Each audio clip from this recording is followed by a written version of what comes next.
شافعی وہ کبریت الاحمر کا 51واں درس الحمدللہ بدائی درسوں میں سے انشاءاللہ آخری درس آئندہ ہفتے ہوگا. اس کے بعد انشاءاللہ تعالی درس کی ترتیب کس طریقے سے ہوگی اس کا اعلان کیا جائے گا. آج کے درس کے آغاز کے لیے قراءت کلام پاک کے لیے متوجہ ہوں. شیخ احمد حسین سے وہ تشریف لائیں اور قراءت کلام پاک پیش فرمائیں. وعلیکم السلام ورحمۃ اللہ وبرکاتہ.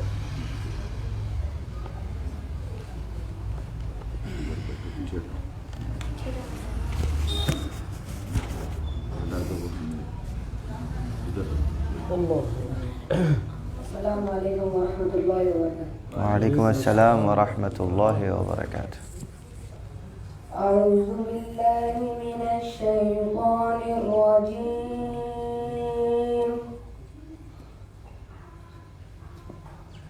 بسم اللہ الرحمن الرحیم.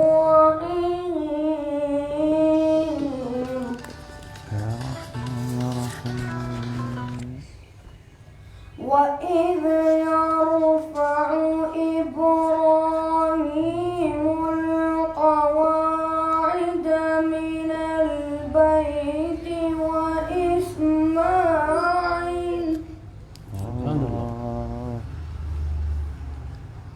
رَبَّنَا تَقَبَّلْ مِنَّا إِنَّكَ أَنْتَ السَّمِيعُ الْعَلِيمُ.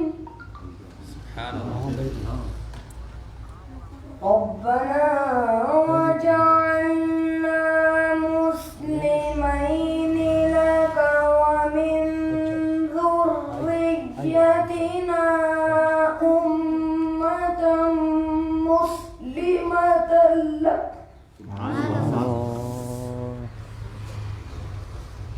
وَأَرِنَا مَنَاسِكَنَا وَتُبْ عَلَيْنَا إِنَّكَ أَنْتَ التَّوَّابُ الرَّحِيمُ. صدق اللہ العظیم. سبحان اللہ سبحان اللہ. ملتمس ہوں حبیب ابراہیم بن محمد رفیع سے وہ قراءت کلام پاک پیش فرمائیں.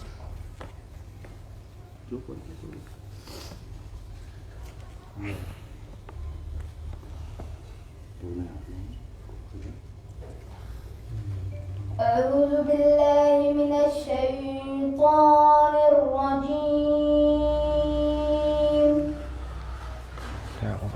بسم اللہ الرحمن الرحیم.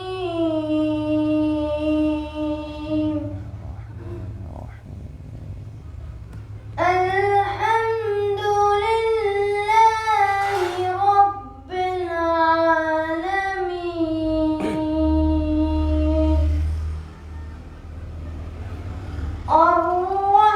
الرحمن الرحیم مالک یوم الدین. إياك نعبد وإياك نستعين. اهدنا الصراط المستقيم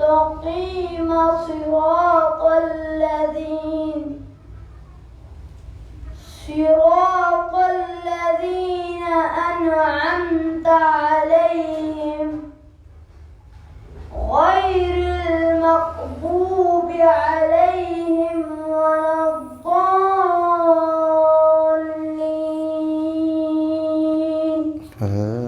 صدق اللہ العظیم. سبحان اللہ سبحان اللہ. اب میں ملتمس ہوں جماعت نور سے وہ تشریف لائے اور مشترکہ طور پر نعت پیش فرمائیں. السلام علیکم. وعلیکم السلام ورحمۃ اللہ وبرکاتہ. نگران محفل حضرت حبیب عمر بن عبداللہ ممتاز المعروف حبیب تشریف لا چکے ہیں.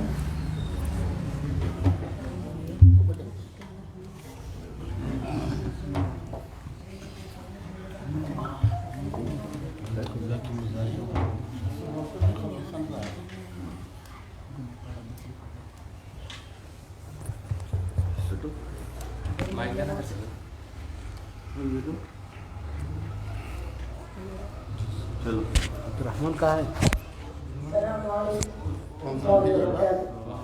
وعلیکم السلام ورحمۃ اللہ.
آپ کو سے پڑھ لیں وہ جو یاد ہے وہ پڑھو.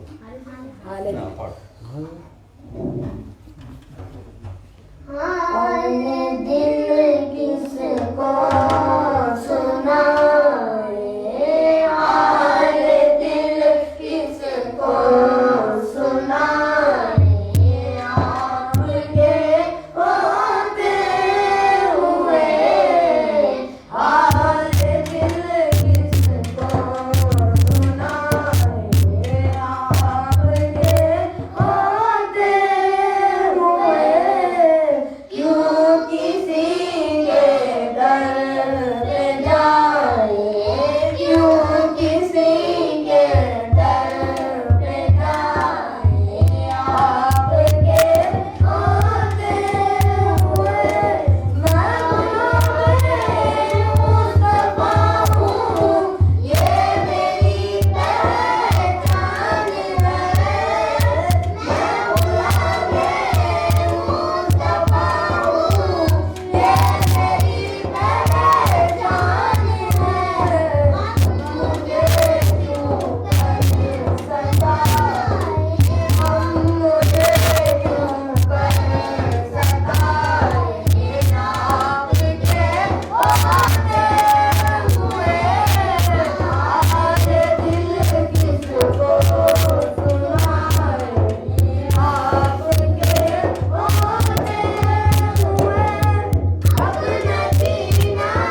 امیر صاحب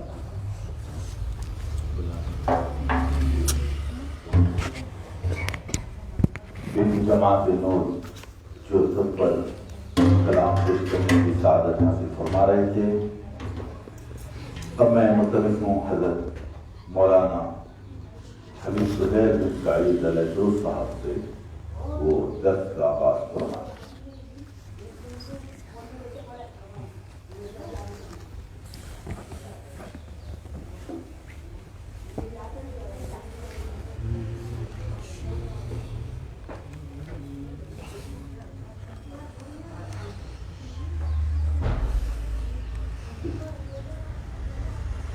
الحمد لله رب العالمين والصلاة والسلام على سيد الأنبياء وشرف المرسلين وعلى آله الطيبين الطاهرين وأصحابه الأكرمين الأفضلين أجمعين.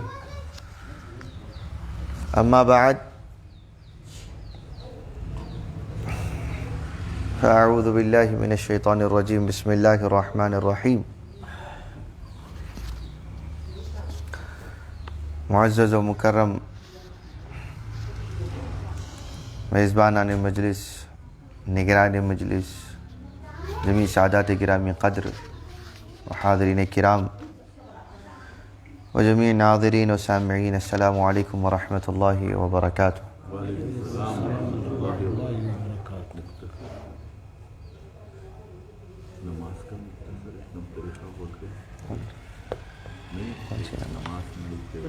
کون سی نماز؟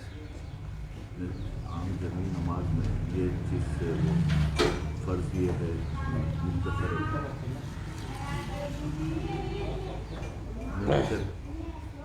وہ ڈائریکٹ دیکھ رہے ہیں اس سے پہلے سے تھا یا فجر کی دعا سننے کے ساتھ مختصر اگر پھر جماعت سے پڑھ لیں تو یہاں تک پڑھنا، اگر تنہا پڑھ لیں تو یہ اگر ہے تیاری، نہیں تو پھر آپ کر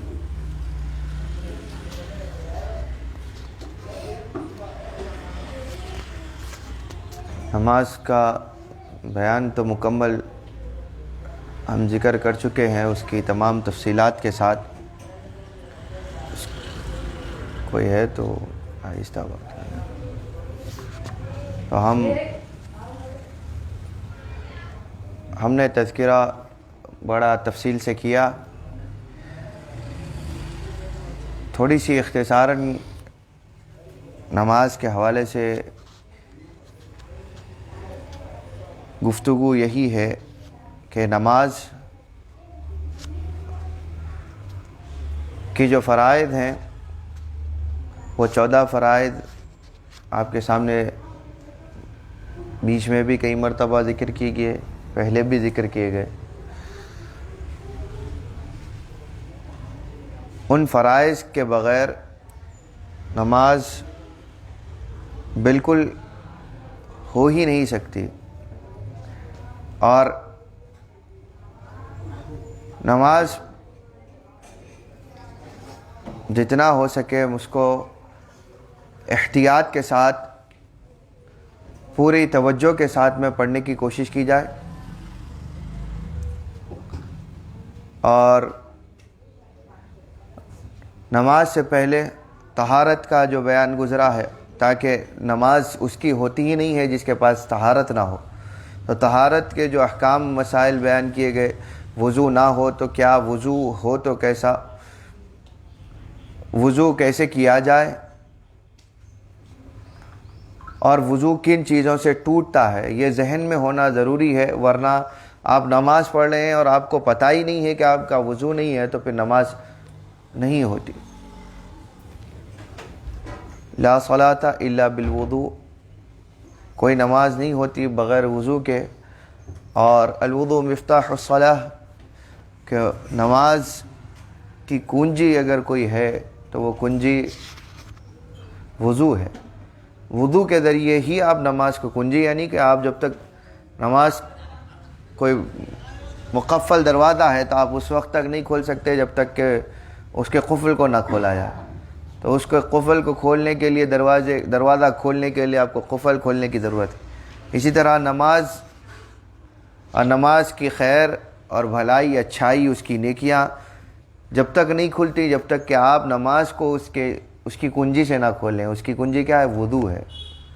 اور یہ وضو ایک ایسی چیز ہے کہ جس کے بارے میں بھی بہت ساری فضیلتیں ہم نے وضو کے بیان میں بھی کی.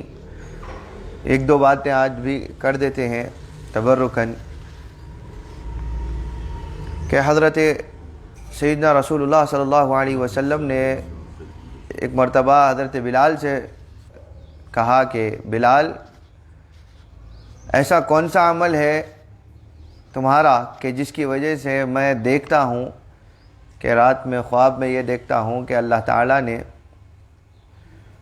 تمہارے لیے جنت کے دروازے کھول دیے اور تم جنتوں میں سیر کر رہے ہو. تو ایسی کون سی چیز ہے کہ جس کو اللہ تعالیٰ نے تمہاری پسند کیا؟ ایسا کون سا عمل ہے کہ جو تمہیں اللہ تعالیٰ نے اس دنیا ہی میں جنت کی طرف، حضور صلی اللہ علیہ وسلم کا خواب بھی وہی ہوتا ہے. تو وہ حضور صلی اللہ علیہ وسلم کو خواب کے ذریعے سے باخبر کیا گیا کہ آپ کا غلام بلال بھی جنت میں ہے. تو کیا عمل ہے تمہارا؟ حضور تو وہ بھی جانتے تھے، پوچھنا اس لیے تھا کہ تاکہ لوگ سب حاضرین سن لیں. تو حضرت بلال نے کہا کہ یا رسول اللہ عمل تو کوئی خاص نہیں ہے، وہی جو کچھ آپ نے بتایا اسی پر عمل کرنے کی کوشش کرتا ہوں، گناہگار ہوں. لیکن بات یہ ہے کہ ہمیشہ اپنے آپ کو باوضو رکھتا ہوں.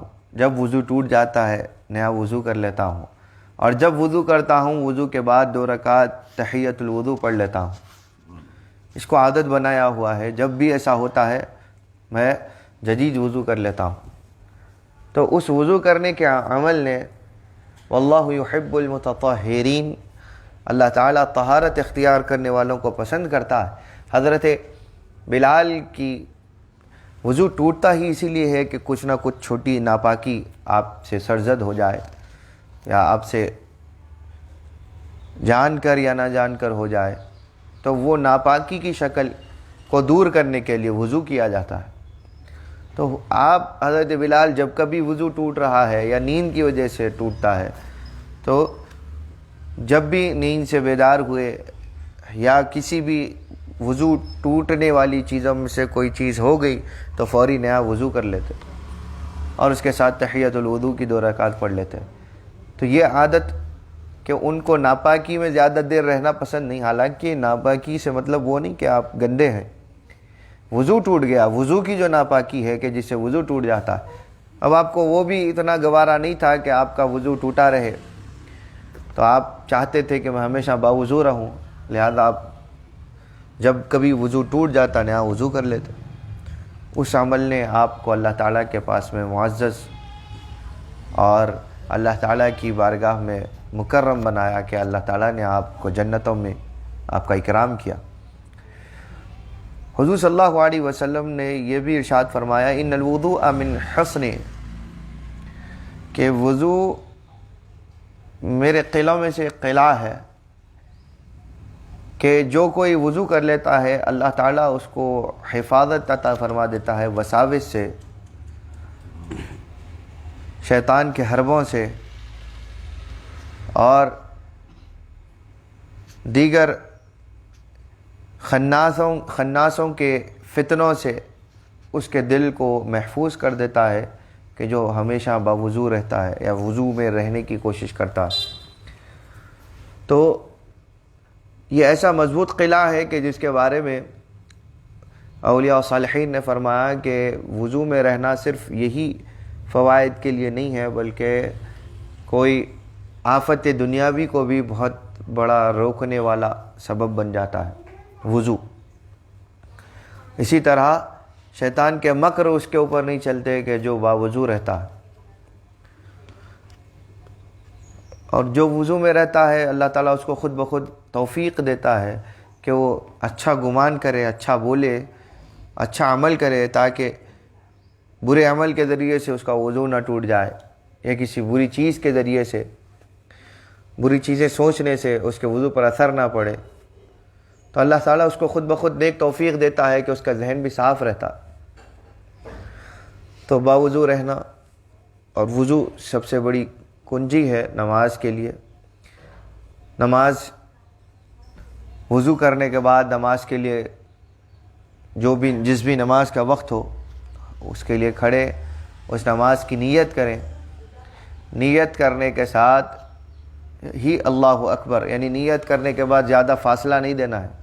نیت کر لیے اس کے بعد میں ادھر ادھر کسی سے کچھ بات کر لی یا کسی کے لیے انتظار میں کھڑے رہ گئے تو نیت کے بعد فاصلہ ہونا یہ کراہیت ہے. تو نیت کے ساتھ ہی تکبیر تحریمہ کہیں اللہ اکبر، آپ کی نماز شروع ہو گئی. تکبیر تحریمہ کہنے کے ساتھ ہی دعائے افتتاح پڑھیں گے، یعنی انی وجہت وجہی للذی فطر السماوات آخری ان اول المسلمین انا من المسلمین تھا. پھر اس کے بعد سورہ فاتحہ، اس کے بعد ضم سورہ فاتحہ اگر کسی رکعت میں نہیں پڑھتے تو پھر نماز آپ کی نہیں ہوگی. تو سورہ فاتحہ سب سے اہم رکن ہے. تو سورہ فاتحہ، اس کے بعد ضم سورہ، ابتدائی 2 رکعتوں میں، فرض کی 2 رکعتوں میں سورہ فاتحہ کے بعد ضم سورہ پڑھا جائے گا. اگر 3 یا 4 رکعت والی فرض نماز ہے تو تیسری اور چوتھی رکعت میں سورہ فاتحہ کے بعد ضم سورہ نہیں پڑھا جائے گا. پھر رکوع کریں گے. رکوع کی تسبیح، رکوع سے اٹھتے وقت سمیع اللہ لمن حمدہ، رکوع میں جاتے وقت اور رکوع سے اٹھتے وقت تکبیر کہتے ہوئے رفع یدین کرنا، ہاتھوں کو کانوں تک یا کاندھوں تک اٹھا کر اپنے کاندھوں تک اٹھا کر چھوڑ دینا، اس کو رفع یدین کہتے ہیں. تو رکوع میں جاتے وقت اللہ اکبر کہتے ہوئے رفع یدین کریں گے. نہیں کریں گے تو نماز خراب بھی نہیں ہوگی کیونکہ یہ سنت ہے. لیکن جان بوجھ کر چھوڑنا اس میں کراہیت ہے. غلطی سے چھوٹ گئی، کرنا بھول گئے رفع یدین، تو اس میں کوئی مضائقہ بھی نہیں. پھر سمیع اللہ لمن حمدہ کہتے ہوئے جب رکوع سے اٹھیں گے تو پھر رفع یدین کریں گے اور ربنا ولک الحمد، اور پھر تکبیر کہتے ہوئے سجدے میں جائیں گے. سجدے میں جاتے وقت کی تکبیروں میں آپ رفع یدین نہیں کریں گے. رفع یدین صرف رکوع میں جاتے وقت اور رکوع سے اٹھتے وقت. پھر 2 سجدے، دونوں سجدوں کے درمیان کی بیٹھک. پھر اس کے بعد دوسری رکعت میں دونوں سجدوں کے بعد تشہد میں بیٹھنا. تشہد میں تحیات پڑھنا. تحیات کے بعد اللہم صلی علی سیدنا محمد، اگر 3 یا 4 رکعت والی نماز ہے تو اللہم صلی علی سیدنا محمد کہہ کر رک جائیں اور تیسری رکعت کے لیے اٹھ جائیں تکبیر کہتے ہوئے. دوسری رکعت کے بعد جب تیسری رکعت کے لیے اٹھیں گے تب بھی رفع یدین کریں گے. جب کبھی تیسری رکعت کے لیے اٹھیں گے تو آپ دوسری رکعت کے ختم ہونے اور تیسری رکعت کے لیے اٹھتے وقت تکبیر تحریمہ کے ساتھ تکبیر کہنے کے ساتھ رفع یدین کریں گے. تکبیر تحریمہ صرف وہ تکبیر جو نماز شروع کرتے وقت کہی جاتی ہے اس کو کہتے ہیں. باقی سب تکبیرات انتقالی کہلاتے ہیں. تیسری رکعت کے لیے جب اٹھیں گے تو پھر فرض نماز ہوگی تو صرف سورہ فاتحہ. اگر سنت یا نفل نماز ہے تو پھر سورہ فاتحہ کے بعد بھی ضم سورہ پڑھا جائے گا. تیسری یا چوتھی رکعت یا دوسری رکعت میں ہی 2 ہی رکعت والی نماز تھی، جیسا کہ فجر کی نماز، یا 3 رکعت والی مغرب کی نماز، یا عشاء کی، ظہر عصر کی نماز 4 رکعت والی. تو چوتھی رکعت میں 2 سجدے کرنے کے بعد یا 2 رکعت والی نماز میں دوسری رکعت کے سجدے کرنے کے بعد 3 رکعت والی نماز میں تیسری رکعت کے سجدوں کے بعد آپ بیٹھیں گے تشہد میں، التحیات پڑھیں گے، درود ابراہیم پڑھیں گے اور اس کے بعد دعائے معثورہ پڑھیں گے. دعائے معثورہ کے ساتھ ہی سلام پھیریں گے. پہلا سلام پھیرتے ہی آپ نماز سے باہر آ گئے. پہلا سلام فرض ہے، دوسرا سلام سنت ہے. تو پہلا سلام پھیرتے ہی آپ نماز کے باہر آ گئے. ایک بار سلام پھیر دینے کے بعد پھر آپ کوئی بھولی ہوئی رکعت کے لیے اٹھیں گے نہیں، آپ نماز سے باہر آ گئے، ختم ہو گئی نماز۔ تو اب جو رکعت بھول گئے تھے اس کے لیے فوراً سجدہ سہو کیا جائے، اس کے بعد تشہد میں بیٹھا جائے، یا نہیں تو پھر نماز اس کو دہرایا جائے گا۔ تو دوسرا سلام پھیرنا سنت ہے، جان بوجھ کر چھوڑنا مکروہ ہے۔ اگر غلطی سے چھوٹ جائے تو پھر اس سے کوئی گناہ بھی نہیں ہوتا، آپ نے ایک سلام پھیر دیا تو بھی نماز ختم ہو گئی۔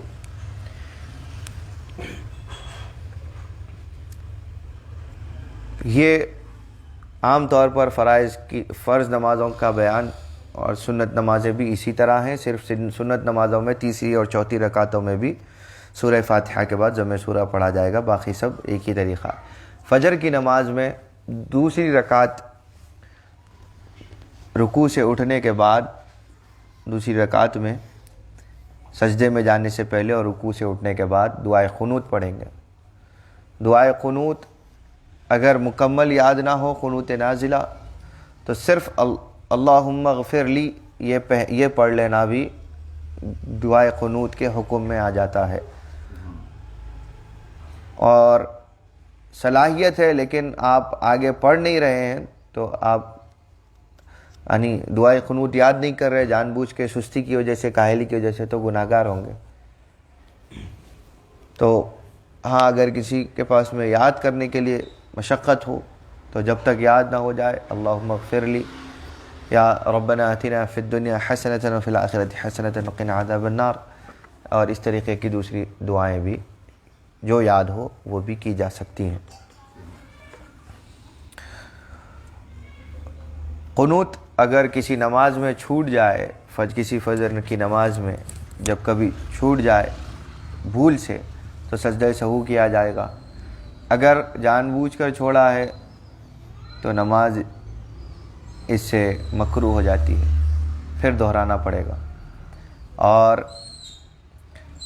اگر حنفی امام کے پیچھے نماز پڑھ رہے تھے، قنوت کا وقت کم رہتا ہے کیونکہ احناف میں فجر کی نماز میں قنوت نہیں ہے، وہ لوگ رکوع سے اٹھتے ہی پھر سجدے کے لیے چلے جاتے ہیں امام، تو آپ مختصر اس چیز کا اندازہ لگا کر کے امام کتنی دیر سجدے میں رہ سکتا ہے اس کا اندازہ لگا کر جتنا ہو سکے اتنا قنوت پڑھ لیں، اور فوراً ایسا نہ ہو کہ امام سجدے سے سر اٹھ جائے، اتنی دیر آپ انتظار کر رہے ہیں اور قنوت پڑھنے میں مصروف ہیں، ایسا بھی نہیں ہونا چاہیے۔ تھوڑا سا وقفہ کہ امام کا سجدہ آپ کو مل سکے، اتنی دیر میں جتنا قنوت ہو سکتا ہے پڑھ لیں، اس کے بعد میں سجدے میں چلے جائیں تو بھی کافی ہے۔ یا اگر امام شافعی مصلیوں کا خیال کر کے اگر رکوع میں تھوڑا سا وقفہ دے رہے ہیں یا سجدہ اپنا طویل کر رہے ہیں تو آپ مکمل کریں تیزی سے قنوت، اور اس کے بعد میں جا کر سجدے میں مل جائیں امام سے۔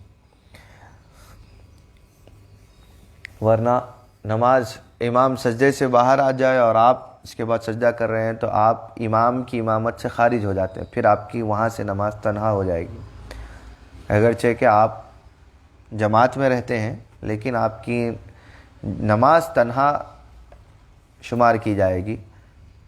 اب اگر امام سے آگے پیچھے ہو گئے اور تنہا شمار کی جائے گی یہ کہہ کر آپ اپنے اعتبار سے پڑھنے لگ جائیں گے تو پھر جماعت کے دوسری صفوں میں فتنہ ہونے کا اندیشہ ہے، تو آپ آگے پیچھے ہونے کے باوجود بھی پھر امام کی اتباع کر لیں، تیزی میں امام کے ساتھ مل جائیں، لیکن آپ کی نماز امام کے نماز کے سے علیحدہ ہو جاتی ہے، کسی بھی رکن میں اتنا پیچھے ہو جانے کہ امام کسی اور رکن کو ادا کر رہا ہے اور آپ کوئی دوسری حیت میں ہیں، تو اس سے نماز آپ کی امام سے جدا ہو جاتی ہے۔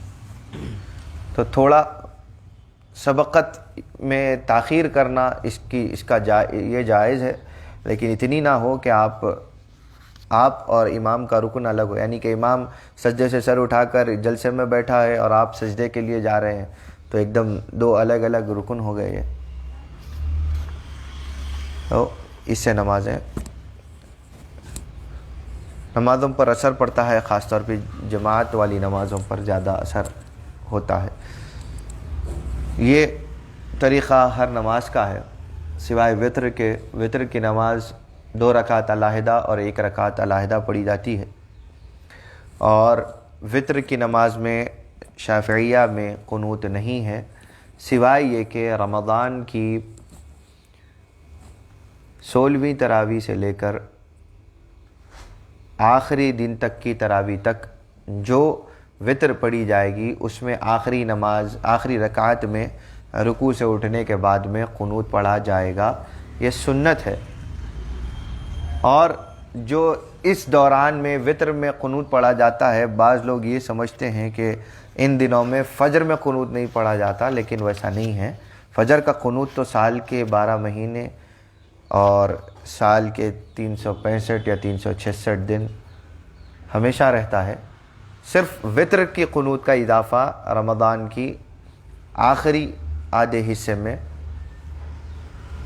کیا جاتا ہے، اس کا اہتمام یہ سنت سے منقول ہے۔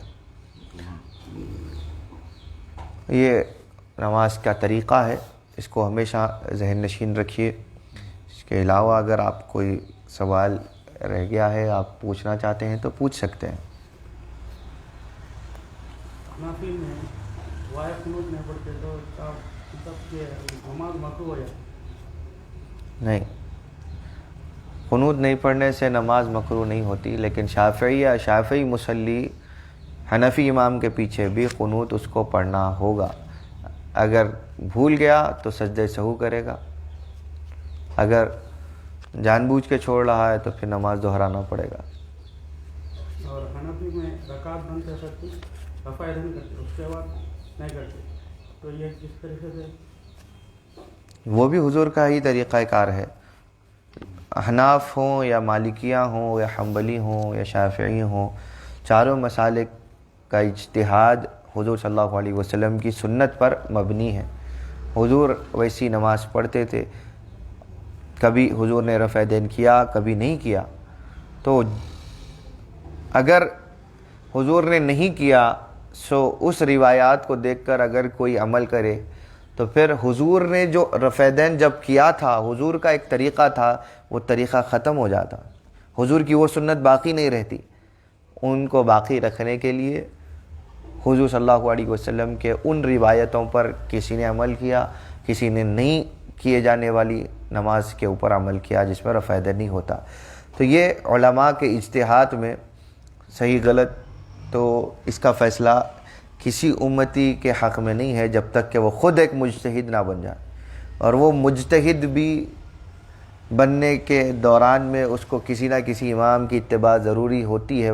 فقہا میں فقہ کو پڑھنے کے لیے، قرآن کے مسائل کو سمجھنے، سنت سے ان چیزوں کو ایکسٹریکٹ کرنے کے لیے ضرورت پڑتی ہے کسی نہ کسی کی تقلید کی۔ وہ تقلید کو ہی کہا جاتا ہے پیروی، جو آپ یا کبھی حنفی امام کی کرتے ہیں یا شافعی یا مالکی حنبلی، تو ایک زندگی کے طریقے کو کسی ایک امام کے طرز احکام جو انہوں نے قرآن و سنت سے نکالے ہیں، تو امت کے اندر پہلے یہ طریقہ نہیں تھا۔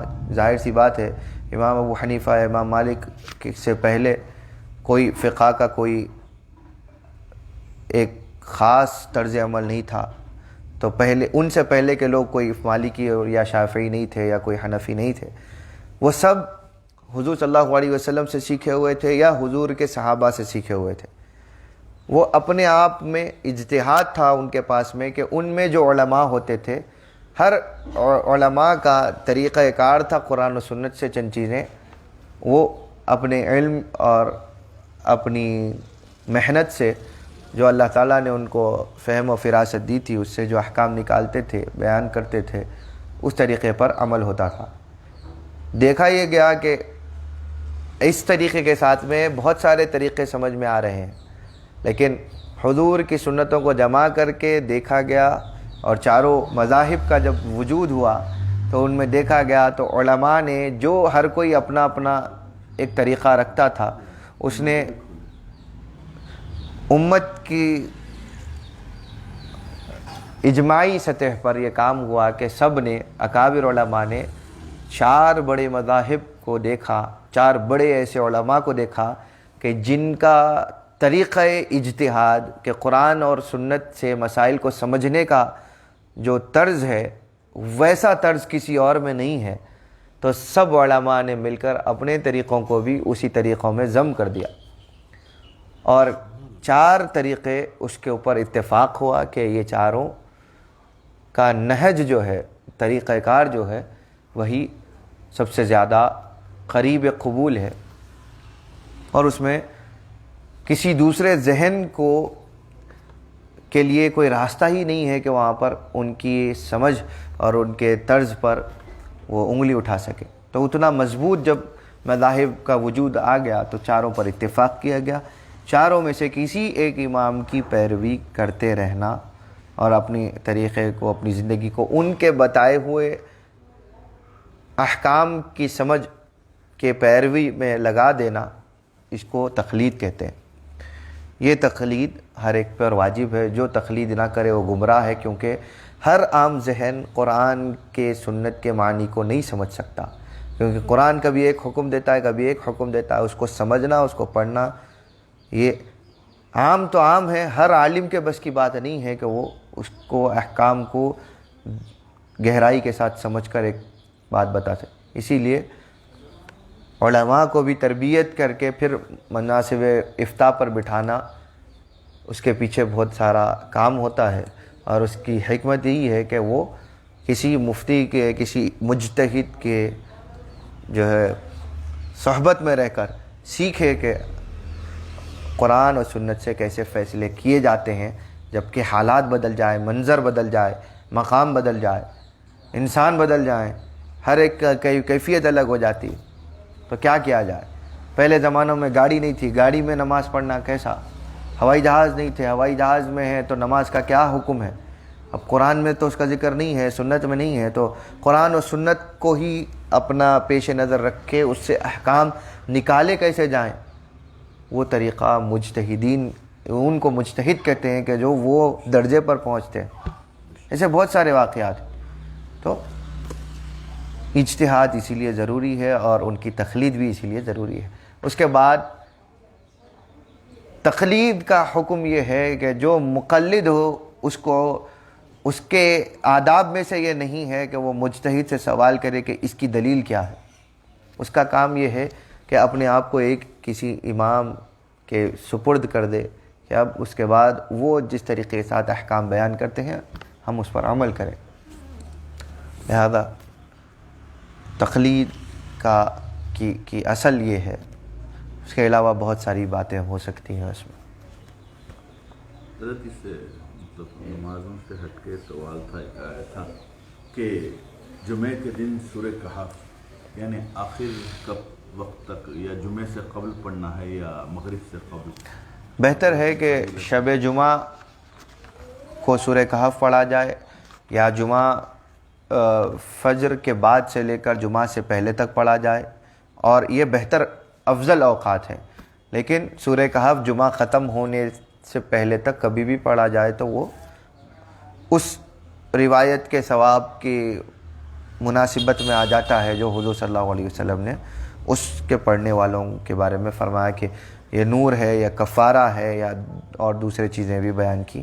ایک جمعہ سے دوسرے جمعہ کے درمیان یہ نور بن جاتا ہے پڑھنے والے کے لیے، یا ایک روایت میں ہے کہ یہ کفارہ بن جاتا ہے گناہوں سے، وغیرہ وغیرہ۔ تو یہ یعنی آج جمعہ ہے تو آج کی مغرب غروب آفتاب سے پہلے تک آپ اگر پڑھ لیں تو بھی جمعہ کے روز پڑھنے کے حکم میں داخل ہوگا۔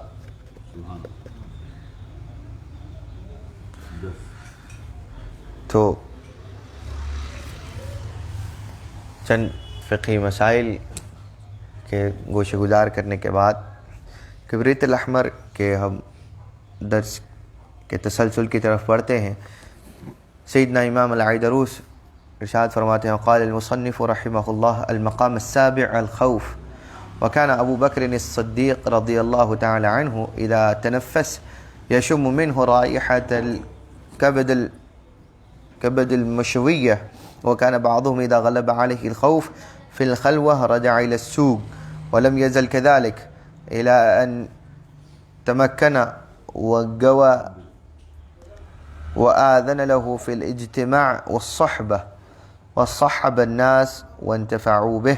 ومن ذلك عن بعضهم أنه كان إذا غلب عليه الحال ركب فرسه وأتى امرأته فيسكن ما به. 6 مقامات کا تذکرہ کر چکے تھے، جو مقامات مکتسب کہلاتے ہیں، کہ ان مقامات کو مرید یا ایک سالک جو اللہ تعالیٰ کی طرف سفر کو شروع کیا ہوا ہے، وہ اس دوران ان مقامات کو حاصل کرے اور ان کو حاصل کرنے کے لیے محنت کرے. تو 6 مقامات کا تذکرہ کر چکے تھے. 7ویں مقام خوف ہے، اور یہ خوف ایسی چیز ہے کہ جب تک کسی بندے میں نہ ہو تب تک بندگی نامکمل ہے. کیونکہ ایک بندہ جب تک اپنے مالک سے ڈرے نہ، اس سے خائف نہ ہو، اس کے عذاب اور اس کی ناراضگی کا اس کو جو ہے نا اندازہ نہ ہو، تو پھر یہ چیز بندگی کے اندر نکھار پیدا نہیں کرتی. کہ جب بندہ کسی سے ڈرے ہی نہ تو پھر وہ کبھی بھی غلطی کر سکتا ہے، کبھی بھی گناہ کر سکتا ہے، اور اس کو خوف ہی کوئی نہیں ہے اور اللہ تعالیٰ کی طرف سے کوئی عذاب مقرر نہیں ہے، تو پھر وہ تو آزاد ہو جائے گا. تو آزادی دیتے ہوئے آزادی کو ختم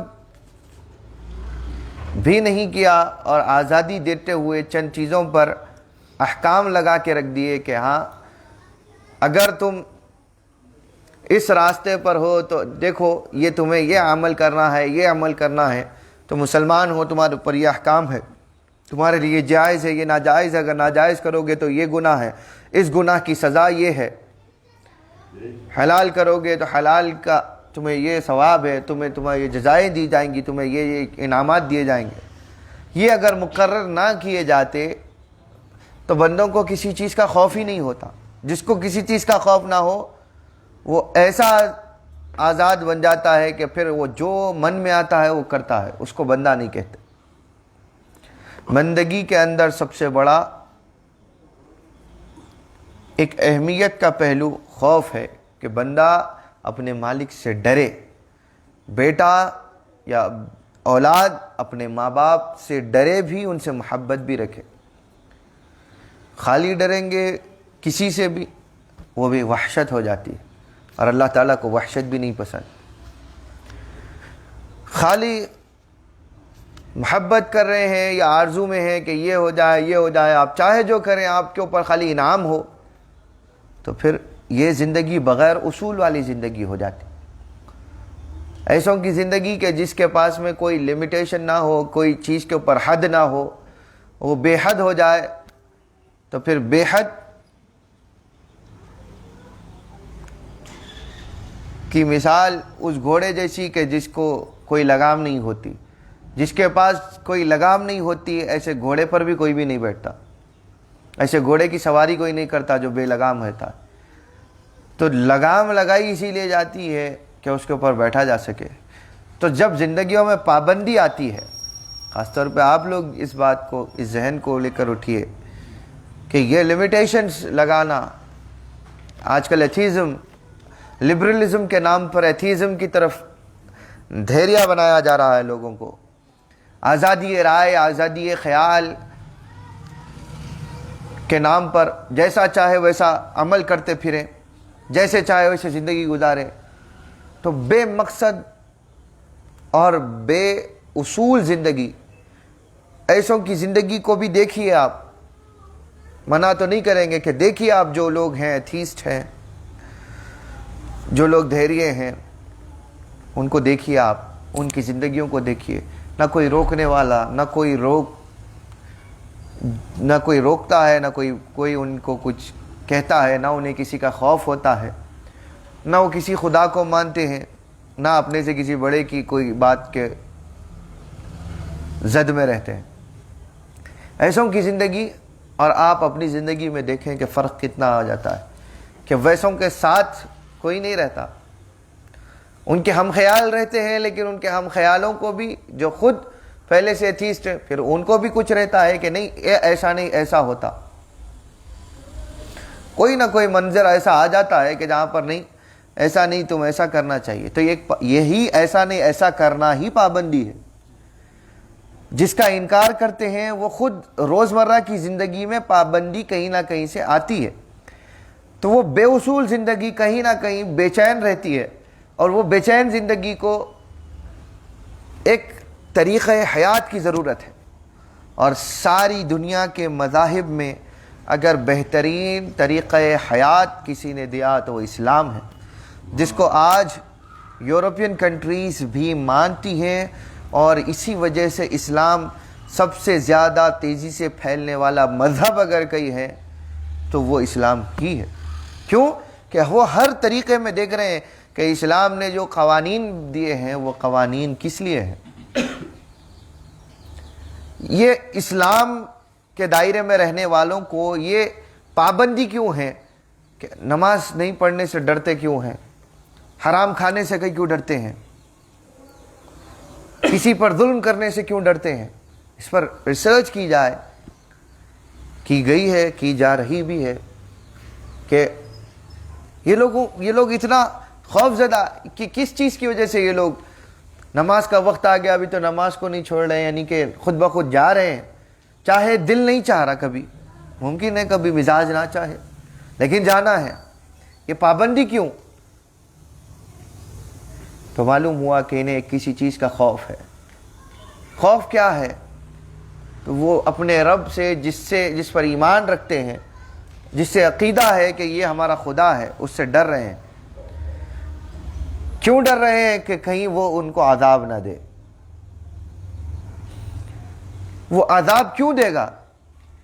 وہ یہ کیوں مانتے ہیں کہ عذاب دے گا؟ تو وہ ان کا ایمان کہتا ہے کہ وہ ایک ان کا خدا ہے جو نظر نہیں آتا، لیکن آئے گا نظر کبھی جنت میں. موقع ہوگا، مومنین کو دیدار کرائے گا، لیکن دنیا میں تو نہیں کرایا ہے.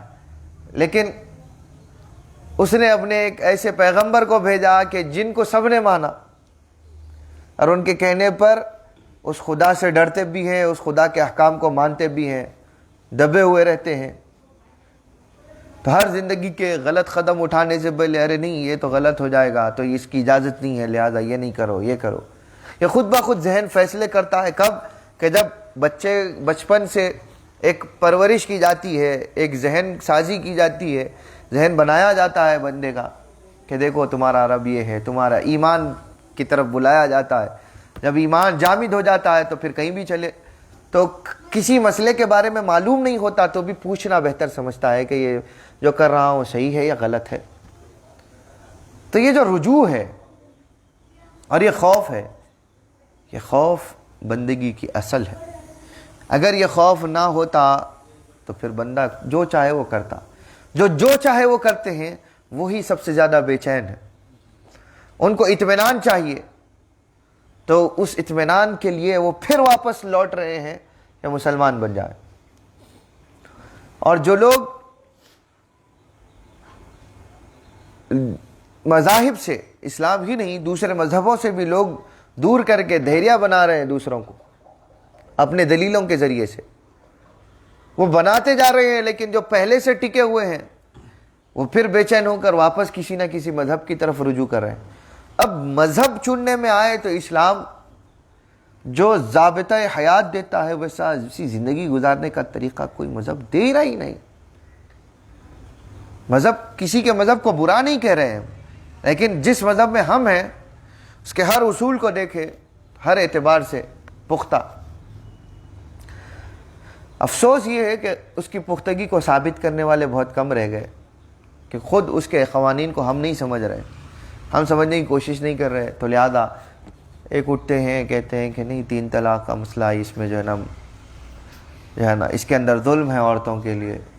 تو کوئی کہتا ہے کہ یہ 4 نکاح کرنا یہ غلط ہے، کوئی کہتا ہے کہ اٹھ کر کہہ دیتا ہے کہ نہیں یہ کیا ہے بھائی، ہم کو کس سے بھی چاہے شادی کرنے کی اجازت دینی چاہیے تھی، کوئی کچھ. تو آج کل لبرٹی کے نام پر صرف ہر اعتبار سے سب سے بڑا فتنہ اگر ہے تو لبرلزم ہے، جس سے آج مقابلے کی ضرورت ہے. تو وہ صرف اسی ٹیگ لائن کے نیچے یہ سب باتیں کی جا رہی. اب جوان بھی یہی کہتے ہیں کہ دیکھو غیر مذہب کی کوئی خاتون سے محبت ہو گئی تو نکاح کرنا چاہ رہے ہیں. بھائی ہم مسلمان کر کے کر رہے ہیں، یہ تو نیکی ہے. جب تک مسلمان ہونے والی شخصیت، چاہے آپ ہوں یا کوئی اور ہو، اس کا دل ایمان کی وجہ سے مسلمان نہیں ہو رہا، تو وہ اسلام کیا فائدے کا جو انہیں کلمہ پڑھے. آپ کی خاطر پڑھ رہا ہے یا چپ آپ کے ساتھ میں رہنے کے لیے پڑھ رہا ہے تو یہ تو گناہ ہے. یہ حقیقی ایمان تھوڑی ہے. ٹھیک ہے زبان سے کہلا رہے ہیں وہ اور حکم ہے. اور آپ آزادی رائے، دیکھو اہل کتاب سے جائز ہے، قرآن کہتا ہے، لہذا ہم اہل کتاب سے کہیں، کرسچن سے کر رہے ہیں، جیو سے کر رہے ہیں. تو بھائی جن اہل کتاب سے قرآن نے کہا ہے کہ جائز ہے نکاح، تو آپ ان کو لے کر آ کے دیکھیے کہ وہ وہی اہل کتاب ہیں جو اللہ تعالیٰ نے جن کتابوں کو نازل کیا تھا وہ کتابوں پر ویسے ہی عامل ہیں یا اپنی چینج کیے ہوئے ہیں، ان کی کتابیں بدل چکی ہیں.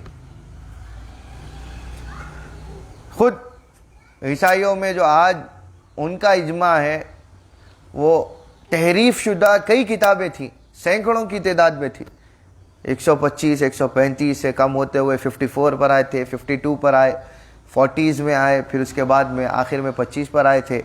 اب 16 ٹیسٹمنٹس پر 16 کتابیں ہیں جس کو وہ صحیح مانتے. تو 16 میں سے کوئی بھی صحیح ہو سکتی ہے، کون سی صحیح ہے وہ بھی نہیں بول سکتے. تو اہل کتاب کون ہے؟ تو صحیح شدہ، صحیح نازل شدہ وہ کتاب کون سی ہے؟ میں یہ صرف خوف کو ثابت کرنے کے لیے بتا رہا ہوں. اگر خوف ہوتا ان کے پاس تو وہ کبھی تحریف نہیں کرتے، کبھی قرآن، کبھی اپنی نازل شدہ کتابوں کے اندر غلطی نہیں کرتے کہ خدا کا حکم ہے کیسے کریں. تو جہاں پر خوف نہیں ہوتا وہاں احکام بدل جاتے ہیں. اب ٹھیک ہے مان لیا جائے کہ چلو کسی قانون، کسی مذہبی قانون کی، کوئی بھی مذہبی قانون کی پیروی نہ کریں، چلو ٹھیک ہے مان لیا، آپ کو آزادی ہے، آپ انسان پیدا ہوئے، آپ خود سے خود انسان بن گئے. سب یہ ایتھیزم کا تو یہی ہے تصور، خود بخود بن گئے آپ. ٹھیک ہے چلو بن گئے، مان لیا کہ کسی بھی حکم کی ضرورت نہیں ہے، سب چیز کی آزادی. تو بتائیے اگر اس آزادی کو بھی مان لیں تو بتائیے کانسٹیٹیوشنز کیا کر رہی ہیں؟ ہر ملک کا ایک قانون ہے کہ یہاں نہیں چلنا، یہاں ایسا نہیں رہنا، یہاں نہیں تھوکنا، یہاں پر یہ نہیں کرنا، اسی میں رہنا، یہاں سے باہر نہیں جانا. یہ ٹرانسپورٹ لیا جائے، یہ ٹرانسپورٹ اسی جگہ پہ رکے گا، وہ اس کا سٹاپ وہیں کہیں کو، آپ کو جہاں بیٹھنا ہے وہاں پر رکائیے. آپ آزادی ہے نا بھائی. تو معلوم کیا ہوتا ہے، یہ سب چیزوں کو دیکھ کر پھر اس نے آپ کے ساتھ غلط کیا، آپ اٹھائے مار دیں تو پھر آپ کو بھی لے جاتے ہیں جیل میں ڈال دیتے ہیں، کہتے ہیں کہ آپ نے غلط کیا لہذا آپ کو جیل میں. تو آپ کہتے ہیں کہ دفاع میں اس نے میرے ساتھ یہ کیا تو میں یہ کر رہا ہوں. تو وہ کہتے ہیں کہ تو آپ کا کام تھا آ کر ہمارے پاس کمپلین کرتے اور ہم اس کے ساتھ جو معاملہ ہے وہ کرتے. تو یہ کیا، یہ پابندیاں کیا ہیں؟ یہی تو قانون ہے. اور آپ دیکھیے ہر ملک میں ہر کوئی اس کے قانون کے مطابق عمل کرتا ہے. اب ظاہر سی بات ہے ہر جگہ تو قانون توڑنے والے بھی ہوتے ہیں، لیکن اکثریت کیا ہے؟ قانون کی پابند ہے. ان سے پوچھا جائے کہ قانون کی پابندی کیوں کر رہے ہیں؟ چھوڑ دو بھائی، یہ کیا ہے؟ یہ سب آپ کے جیسے تھے، سب آ کر بیٹھے ہوئے. سو قانون بنانے والے کون تھے؟ آپ ہی لوگ تھے. تو کیوں الگ الگ؟ تو وہ کیا کہیں گے؟ وہ یہ کہیں گے کہ ہم قانون اگر توڑیں گے تو ہم کو خوف ہے کہ پھر ہم کو یا تو جیل میں سزا دی جائے گی یا کچھ اور معاملہ ہمارے ساتھ کیا جائے گا، یا ہمارے اوپر چالان لگایا جائے گا،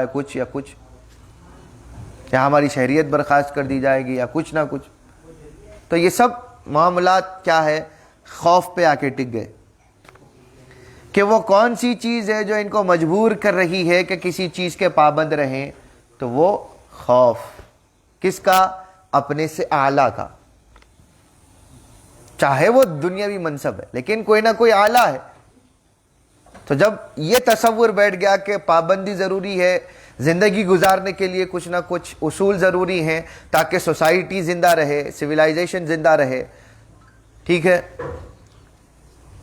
تو جب آپ دنیاوی بنائے ہوئے قوانین کو آپ تصور کر سکتے ہیں کہ یہ مفید ہیں اور ان کو ماننے کے لیے مجبور ہیں، آپ کو اس سے فرار آپ کو حاصل نہیں ہے، آپ اس سے فرار اختیار نہیں کر سکتے، تو آئیے اسلام کیا کہتا ہے کہ ہم نے تمہارے لیے چند اصول مقرر کیے ہیں اور تم ان اصولوں کو نہ توڑو جو اللہ تعالیٰ نے بیان کیے، جو اللہ تعالیٰ نے قائم کیے۔ یہ اصول ایک ہی چیز پر جمے ہوئے ہیں، اتقوا اللہ، اللہ سے ڈرتے رہو، اللہ کا خوف اختیار کرو۔ 1,00,000 کم و بیش 25 سے 40 ہزار انبیاء آئے، کم و بیش 1,25,000 یا 1,50,000 انبیاء جتنے بھی ہوں آئے۔ بتائیے کہ آدم سے لے کر حضور صلی اللہ علیہ وسلم تک آئے ہوئے انبیاء میں ایسے ایسے معجزے دیے گئے کہ ساری امتیں اپنے اپنے وقت کی انگشت بدندہ رہ گئیں، حیرت زدہ رہ گئیں، ان کو ماننے پر مجبور ہو گئیں۔ کون سی چیز نے ان کو مجبور کر رکھا تھا ان انبیاء کو کہ انہوں نے اپنے آپ کو خدا نہیں کہا؟ وہ اللہ کا خوف ہے کہ جو اللہ کے انبیاء کو خدائی کا دعویٰ کسی نے نہیں کیا۔ ساری کائنات ان کے دستے بازو میں دے دی گئی کہ تم جیسا چاہو اس کو پھیرو، سب چیز ہے، ہر کوئی جھکا ہے ان کا نام لیے بغیر، اللہ تعالیٰ کے پاس مقبول نہیں ہو رہا، لیکن اس کے باوجود وہ خود کو خدا نہیں کہہ رہے۔ وہ چاہتے تو وہ کہہ دیتے کہ ہم خدا ہیں، تو اتنے معجزات دیکھنے کے بعد میں کیا ہے، کون شک کر سکتا؟ انسانی ذہن تو چاہتا ہی یہ ہے کہ کسی نہ کسی کو خدا بنا کر باندھ لے، کہ خدا کو ایک ظاہری محسوس میں دیکھے، اور اتنے سب چیزیں ہونے کے بعد تو کوئی بھی چاہے گا۔ مردے زندہ ہو رہے ہیں، رسول کس چیز نے یہ چیز کی کہ انبیاء کو بھی خدا کا خوف ہے، بغیر اس خوف کے انبیاء، آپ کہیں کہ آپ یہ کیسی بات ہے کہ انبیاء کو اتنا خوف تھا، یا انبیاء ایسی بات کا، انبیاء سے کبھی تصور کیا ہی نہیں جا سکتا کہ وہ یہ بات کریں گے، پہلے تو عقیدہ یہی ہے، لیکن کیا جا سکتا تھا لیکن نہیں کرتے، ٹھیک ہے؟ انبیاء چاہتے تو کر سکتے تھے لیکن نہیں کرتے ہیں، محفوظ ہیں، معصوم عن الخطا، معصوم عن الخطا ہے، خطاؤں سے پاک پیدا کیے گئے، اللہ نے ان کو معصوم رکھا، وہ چاہ کر بھی گناہ کر سکتے ہیں ایسا تصور کیا جائے، لیکن وہ چاہت ہی نہیں رہتی ان کے پاس گناہ کی، اور خوف زدہ رہتے ہمیشہ، چاہتے تو ایک آدھ وقت کی نماز چھوڑ دیتے۔ کیا رسول اللہ کی زندگی میں دیکھیے کوئی نماز چھوڑے ہیں؟ نہیں چھوڑے۔ میں حبیب ہوں اللہ کا، نبی ہوں، میرے سے کوئی سوال نہیں کر سکتا، تم کو پابندی ہے کہ تم میں نے جیسا کہا ہے ویسا کرو، لیکن پلٹ کر میرے سے آج کل کے پیروں کا وہی کام ہے نا، پیر صاحب کے بارے میں ارے نہیں پوچھو، اور کیا معلوم پیر صاحب ہمارے حرم میں جا کے پڑھتے ہوں گے مدینے میں، واہ واہ، رسول اللہ ایسا نہیں کیے تو آپ جو ہے نا یہ آج کل کے پیرا ان کے بارے میں پوچھتے کہاں پڑھتے، مریداں آج کل ایسے ہی ہو گئے، ہاں جی کیا لے کے بیٹھے آپ، انہوں کہاں پڑھ رہے ہیں، مسجد میں ٹھہرے ہوئے، پیر صاحب کی مسجد ہے، وہ پیر صاحب نہیں آ رہے کیا، چلو ٹھیک ہے کہیں مصروف ہے یا کہیں اور پڑھ چکے ہیں، یہ بات ہو سکتی ہے، ارے ان کے بارے میں پوچھتے آپ کہاں پڑھ رہے ہیں، نہیں پوچھنا، غلط بات ہو گئی، ایسا تو خوف ان کو نہیں ہے، جن کی امت اور جن کی امت میں اپنے آپ کو پیر بنا کر بیٹھے ہوئے ہیں، جن کے کلمے کے تحت وہ لوگ اپنی حدود بھول گئے، تو یہ ہو جاتا حال، جب خوف سے بے خوفی ہو جاتی ہے تو یہ حال ہو جاتا ہے کہ خود کے اوپر سوال کوئی نہیں ہوگا، وہ چاہیں گے تو سب سے سوال کریں گے، تو امت کا خسارہ، یہ امت اتنی گندی ہو چکی ہے اسی وجہ سے کہ جو اپنے آپ کو بڑا بنا کر بٹھائے ہیں وہ غلط ہیں، اور اس امت نے جس کو اپنا بڑا بنا ہوا، یہ امت کا بھی قصور ہے کہ غلط لوگوں کو اپنا بڑا بنا کر بٹھائے رکھا۔ تو خوف ایسی چیز ہے کہ جو آپ کو آمادہ کر رکھا ہے کہ پابندی کی جائے، یہ خوف آپ کو آمادہ کر رکھا ہے کہ آپ کو قوانین کی حفاظت کرنا ہے، چاہے آپ کسی مذہب کے ہوں یا نہ ہوں۔ تو بہتر یہ کیوں نہیں ہے کہ آپ اپنے آپ کو کسی خدائی طرز کے خدائی راستے کی طرف آئیں، ڈھونڈیں خدا کا راستہ کہ جس میں خدا کے بھی کوئی اصول ہوں۔ ایسے ذہنوں کو جب دعوت دی جائے تو سب مذاہب کو پڑھنے کی اجازت دی جائے، جب پورا پڑھتے ہوئے آتے ہیں تو سب سے صحیح ترین مذہب اور راستہ قرآن سنت کا اور اللہ کا راستہ نظر آتا ہے، کہ جس میں کہیں بھی سوال کی گنجائش ہی نہیں۔ سوال اٹھ سکتے ہیں، اس کا جواب کسی کو نہیں معلوم ہو، ایسا ہو سکتا ہے، لیکن ڈھونڈیں کہ جو اس سوالات کا جواب دے سکیں، اس کو ریشنلائز کر کے بتا سکیں کہ ہاں اس کا یہ حکم ہے تو کیوں ہے۔ جب یہ ہو جائے گا، جب یہ راستہ پاک صحیح طریقے کے ساتھ میں بتا دیا جائے گا، تب امتوں کو دیکھا جائے، تب قوموں کو دیکھا جائے تو سب بیک وقت ایک ہی زبان ہو کر کہیں گی، کلمہ شہادت پڑھیں گی، جیسا کہ سیدنا امام مہدی علیہ السلام کے وقت میں ساری کرۂ ارضی مسلمان ہو جائے گی۔ لیکن پھر بعد میں فتنے ہوں گے آپ کے بعد، تو پھر کافر ہو جائے گی، وہ اور بات ہے۔ لیکن وہ کون سی چیز ہوگی کہ ساری قوموں کو ایک مذہب پر جمع کرے گی؟ تو وہ یہی کہ ان کا مقابلہ کیا جائے، کہ جو اعتراضات اس دین پر اٹھتے ہیں ان کا سامنا کیا جائے اور صحیح ترین انداز سے کیا جائے، کرنے والے بھی خوف زدہ رہیں خدا سے، تو تب جا کر طریقے ویسے وضع ہوتے ہیں۔ اور یہ قانون بتایا ہے۔ آج کل قانون ساز جو ہوتے ہیں یا قانون دان جو ہوتے ہیں، وہ لوگ خود قانون جب دل میں آتا ہے توڑ دیتے ہیں، اپنے اپنے مقاصد کے لیے قانون کو توڑا جاتا ہے۔ بڑے بڑے قانون کے محافظ جو بن کر آج بیٹھے ہوئے ہیں، وہ لوگ بھی قانون توڑتے ہیں۔ کیوں؟ کہ وہ خود قانون بنانے والے یا قانون کے محافظ ہیں۔ تو ان کے لیے کہیں کسی کا مسئلہ ہے تو بھائی یہاں پر یہ ہمارا ہے تو کہہ دو، تو پھر وہ جو ذمہ دار ہیں ماتحتین ان کے لیے آسانی پیدا کر دیتے ہیں کہ کیا تو ہم ان کے نیچے ہیں، ہم ان کے ماتحت ہیں۔ اب وہ کیا بولتے بھائی سی ایم صاحب ہے یا پی ایم صاحب ہے، جو بھی ہیں جدھر کے بھی، تو کیا ان کی بات ہے تو ہم ایسے ہو جائیں گے؟ تو یہ لوگ حکم توڑ دیتے ہیں، اسی لیے قوم بھی حکم توڑنے والی رہ جاتی ہے۔ اسی لیے پوری قوم قوانین کی پیروی نہیں کرتی۔ اور جب قانون کے محافظ حضرت سیدنا ابوبکر صدیق، سیدنا عمر فاروق، سیدنا عثمان غنی اور علی المرتضیٰ رضی اللہ عنہم جیسے ہوں، تو جو خوف زدہ اپنے رب کے ہیں کہ ان کے پاس اگر وہ خود کسی قانون کو توڑ دیں گے تو اللہ تعالیٰ کی بارگاہ میں جا کر انہیں جواب دینا ہوگا، اس جواب کے مسئلے میں جو اس کا خوف اختیار کرتے ہیں، تو جو اس کا خوف اختیار کر کے حکومت کرتے ہیں، ان کی حکومتیں بھی ایسی ہوتی ہیں کہ ساری قوم بھی تابعدار رہتی ہے، فرما بردار رہتی ہے۔ حضرت ابوبکر رضی اللہ عنہ کا یہ حال تھا کہ سیدنا صاحب کتاب بیان فرماتے ہیں کہ آپ اس قدر اللہ کا خوف رکھنے والے تھے کہ ان کی ذات، ان کے جسم مبارک سے بھونے ہوئے کلیجے کی خوشبو آتی تھی۔ یعنی اتنا اللہ تعالیٰ کا خوف اور خشیت میں مبتلا رہتے تھے اتنا اللہ تعالیٰ کے خوف میں روتے تھے کہ آپ کا کلیجہ ہی بھونے ہوئی کلیجے کی جیسی مانند ہو گیا تھا کہ جس سے بھونے ہوئے کلیجی کی کیسی بو آتی ہے ویسی بو آتی تھی آپ کے پاس۔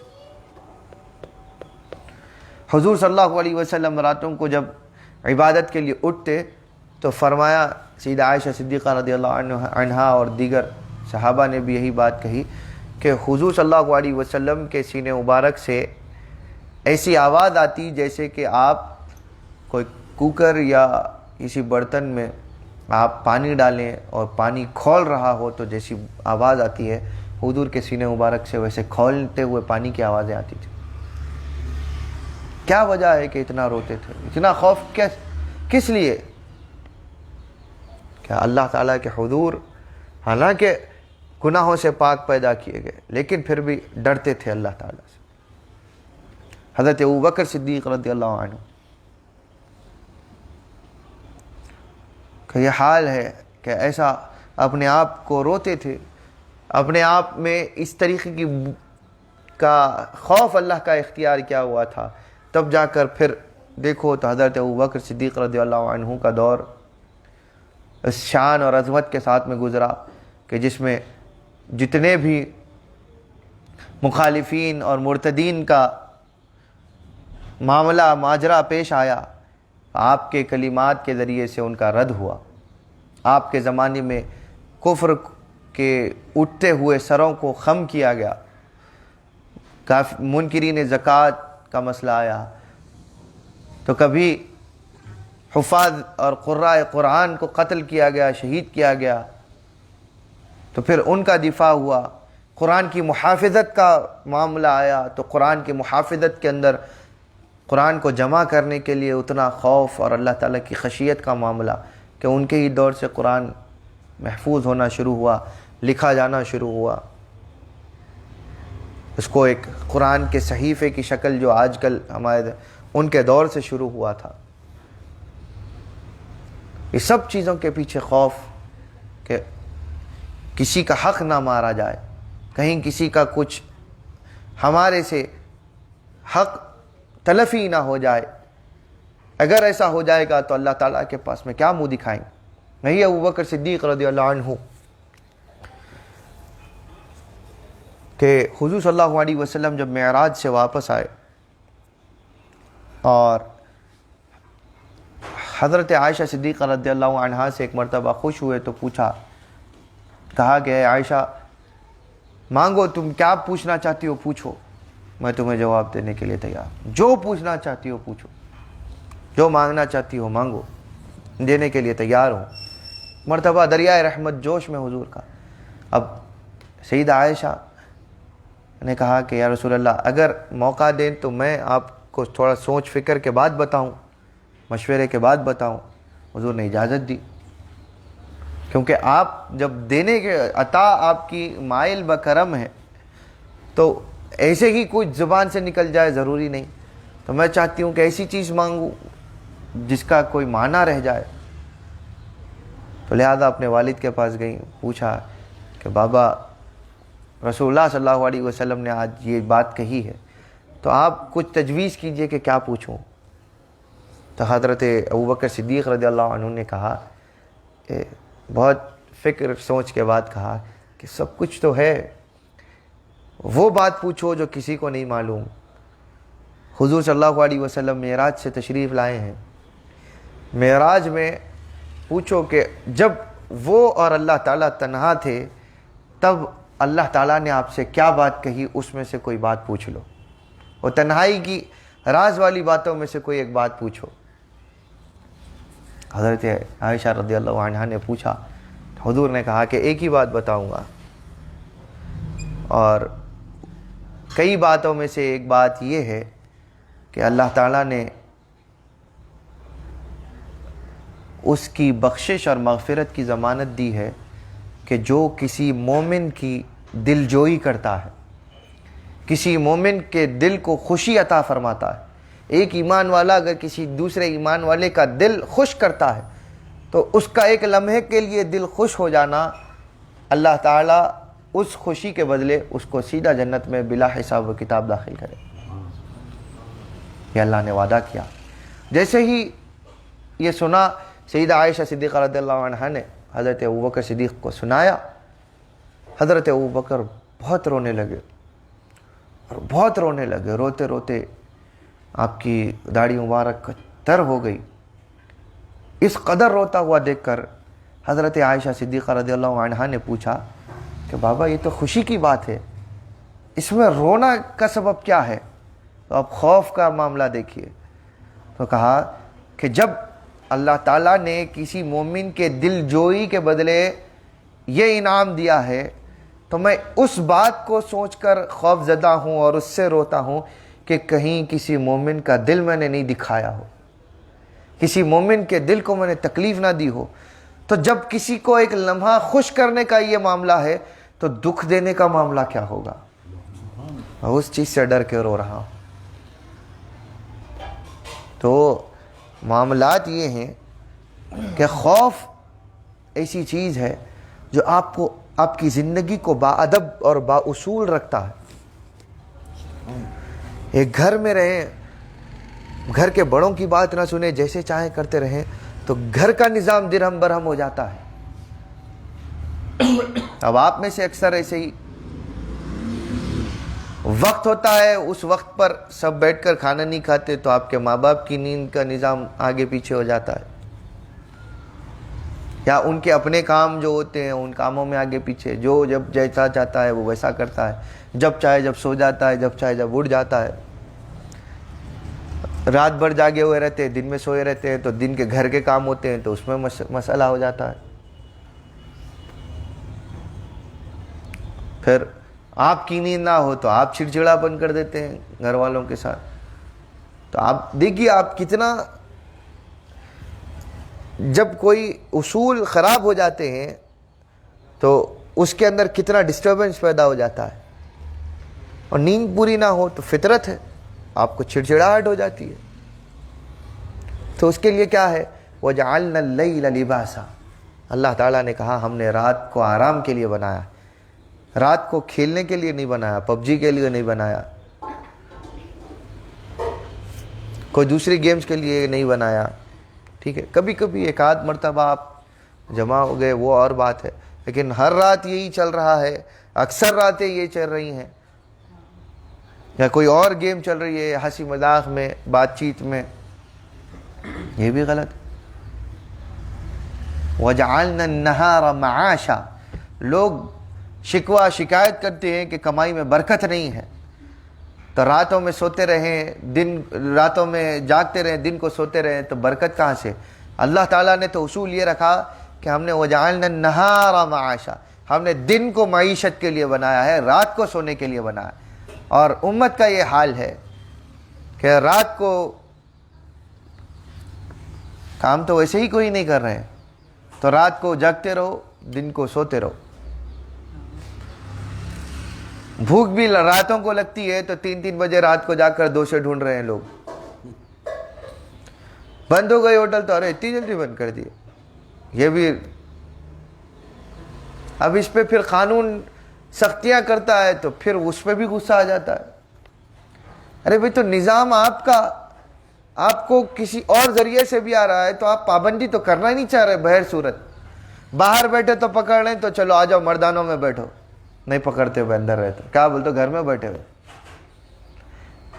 باہر کیف اپنی مرضی کرنی ہے لیکن قوانین نہیں سننے, کسی کی پابندی نہیں سننی. پھر ماں باپ کی صحت پر اثر پڑ جاتا ہے. تو اللہ ماشاء اللہ آج کل تو یہ کہ خدمت بھی کسی سے نہیں ہوتی. ارے دھیان دو بھائی 10 منٹ 15 منٹ بیٹھ کے بس ہے, ہم کیج کر لیتے بیٹھیں گے, ہو تو ہم کبھی بھی کھا لیتے, آپ کو کون بولے تھے جگو, آپ کو کون بولے ایسا کرو, ہو تو آپ ہمارے پیچھے کوئی کو پکار لے رہے. نہیں, زبان درازی یا بارہا مکالمہ ماں باپ کے ساتھ میں ہر سوال کا جواب یہ کرنا, پھر ماں باپ کو ذہنی تکلیف الگ, آپ کی خاطر ان کا نظام خراب ہو جاتا ہے. پھر چیخنا پکارنا, گھروں میں آوازوں سے بات کرنا. تو خوف ماں باپ کا رکھیے، ماں باپ کو اپنے سے خوف زدہ مت کرنے کی کوشش کیجیے. یہ سارے ایک سلیقے ہیں. ماں باپ کا خوف آپ سے بڑے ہیں تو ان کا خوف ان کے اوپر جو بڑے ہیں پھر ان کا خوف آئے گا، علماء کا خوف آئے گا، قانون شریعت کا خوف آئے گا، خدا کا خوف آئے گا. یہ ایک طریقہ ہے.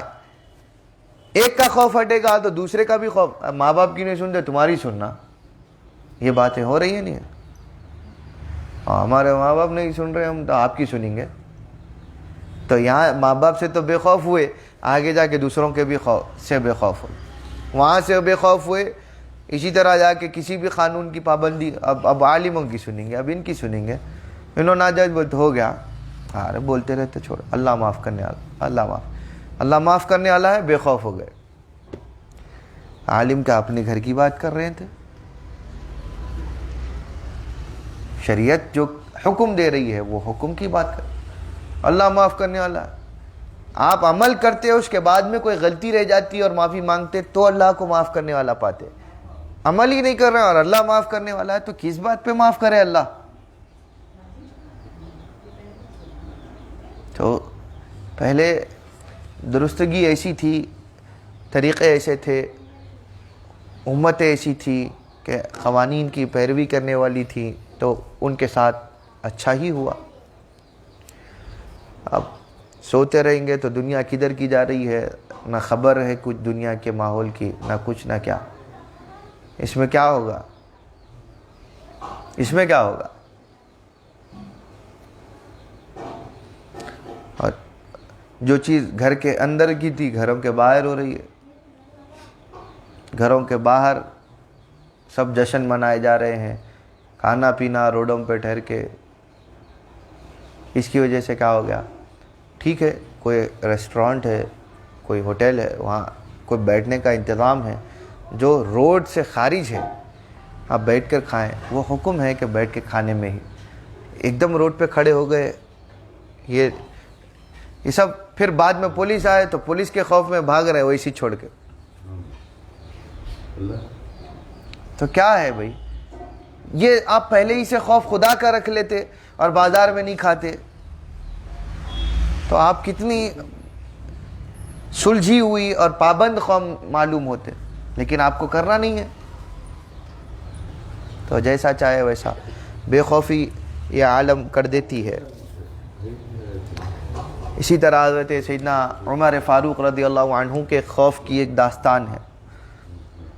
اللہ کے خوف نے ان کو ایسا رکھا تھا کہ وہ یہ سمجھتے تھے کہ اسلام کی ریاست جو مدینہ طیبہ سے لے کر بیت المقدس تک پہنچ چکی تھی، اتنے لاکھوں میل کی حد اور حدود جو اسلام کا اسٹیٹ بن چکی تھی، اس اسٹیٹ کے اندر جو واحد حکمران ہیں وہ حضرت عمر فاروق.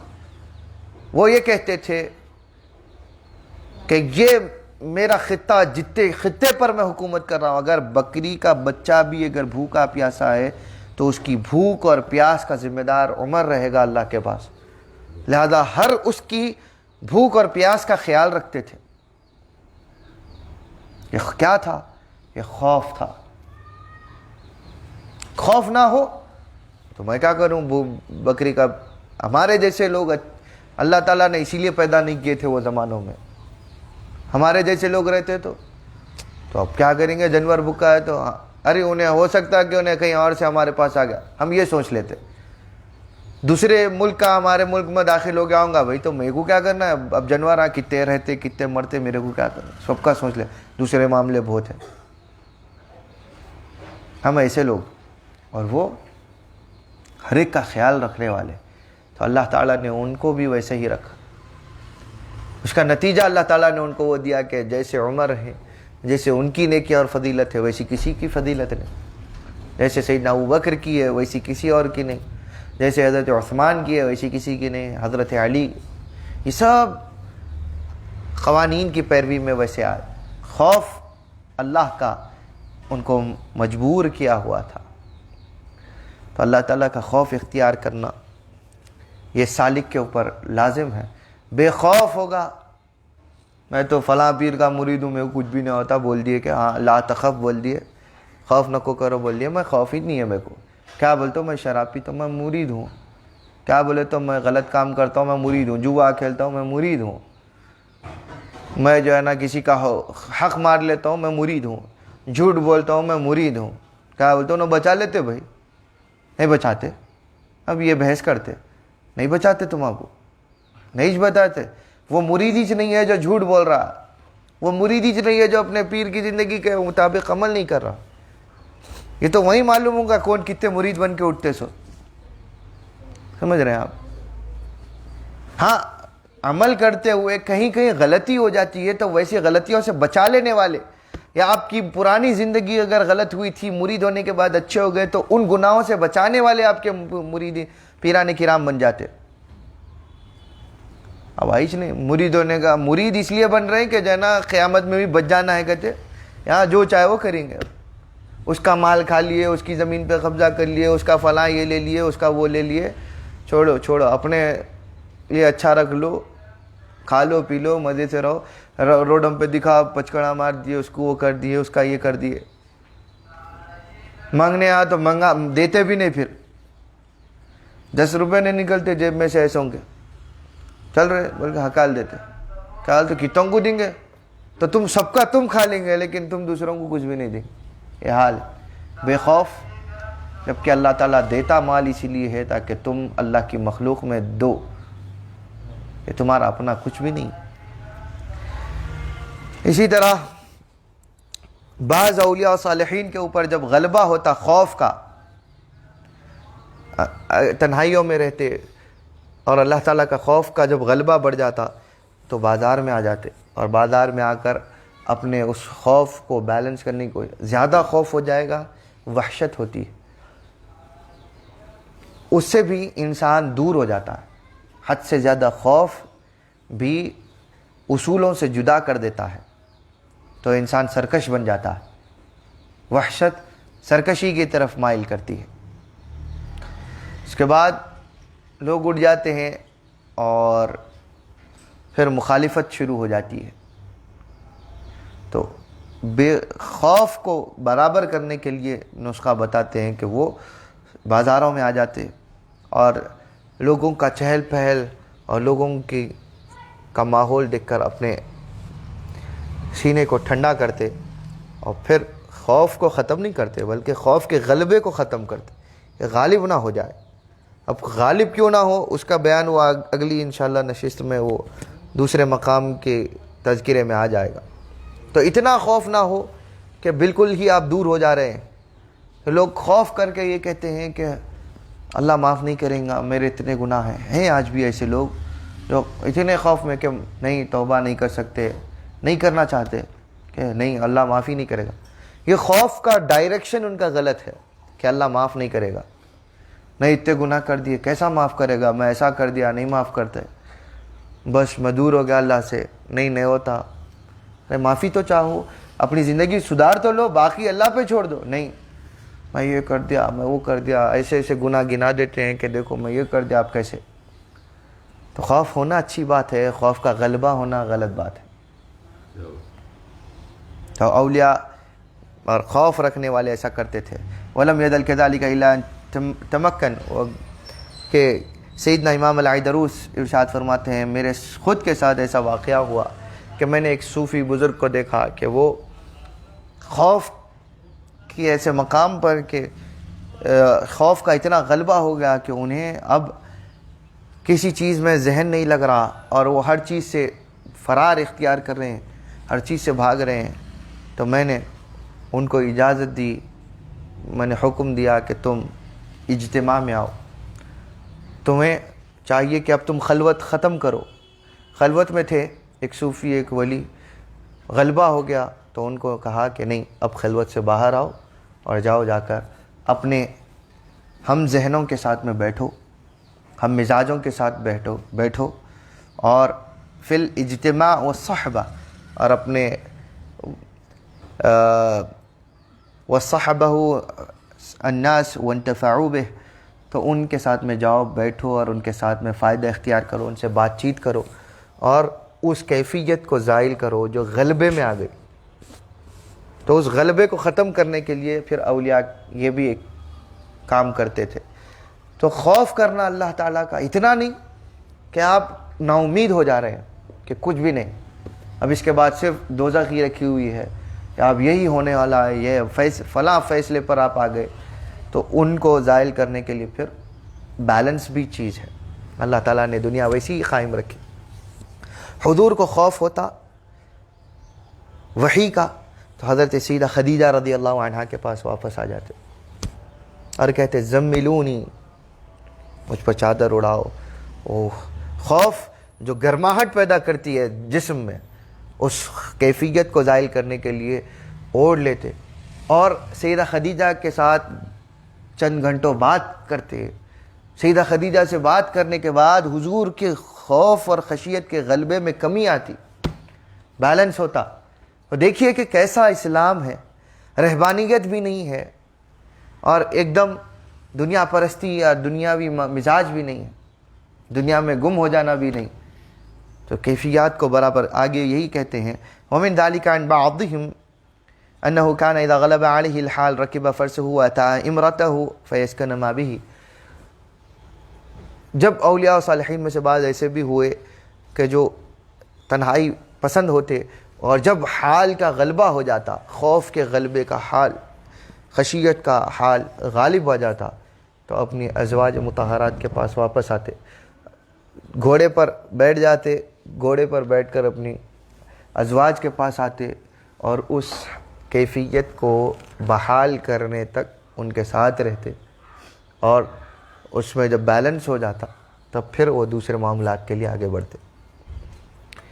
تو یہ سلیقہ زندگی ہے کہ چپ ہی اللہ نے نہیں کہا لقد کان لکم فی رسول اللہ اسوۃ حسنہ، کہ رسول اللہ کی ذات گرامی اور آپ کی حیات مبارکہ میں تمہارے لیے مکمل ضابطہ اور نمونہ حیات ہے. ان کو دیکھو کہ غاروں میں بیٹھے ہیں، کیفیات کا غلبہ ہوتا ہے. وحی جب نازل ہوتی تو حضور صلی اللہ علیہ وسلم پر خشیت اور تھرتھراہٹ آ جاتی، تو اس کو بیلنس کرنے کے لیے خدیجہ رضی اللہ عنہ کے پاس آ جاتی.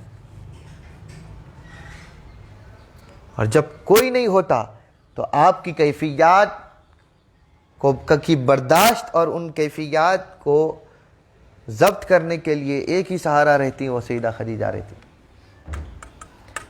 اور بہت سارے لوگ نکاح کو ایک الگ ہی زاویے میں لیتے ہیں، یا بہت سارے جو صوفی مزاج بن جاتے ہیں تو نکاح ہی نہیں کرنا. ارے آپ نکاح نہیں کر رہے تو مسلمان عورتیں غلط راستوں پر جا رہی ہیں. آپ نکاح میں تاخیر کرتے ہیں، عورتیں غلط راستوں پر چلی جا رہی. یا آپ نکاح نہیں کرتے تو آپ کے احوال ایسے ہو جاتے ہیں کہ پھر خود آپ گمراہی میں بھی چلے جا رہے ہیں تصوف کے نام پر.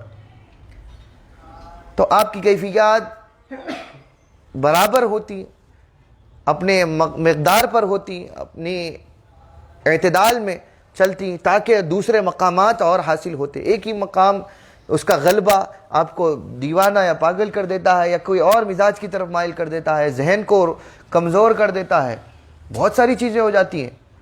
تو اس کو معتدل رکھنے کے لیے پھر آپ کو آپ کی منکوحہ کے پاس میں وقت گزارنے کی ضرورت پڑتی ہے، چاہے وہ جسمانی ہو یا وہ چاہے زبانی ہو، کہ اس کلام کے ذریعے سے آپ کے اندر کا مزاج برابر ہوتا. آپ کرنا نہیں چاہتے، رسول اللہ کی سنتوں کو چھوڑ رہے ہیں، تو اس سے یہ ساری خرابیاں پیدا ہوتی ہیں. اور ان احوال کو برابر رکھنا ماں باپ کا بھی یہ کام ہے کہ خوف اتنا نہ دیں کہ اولاد آپ سے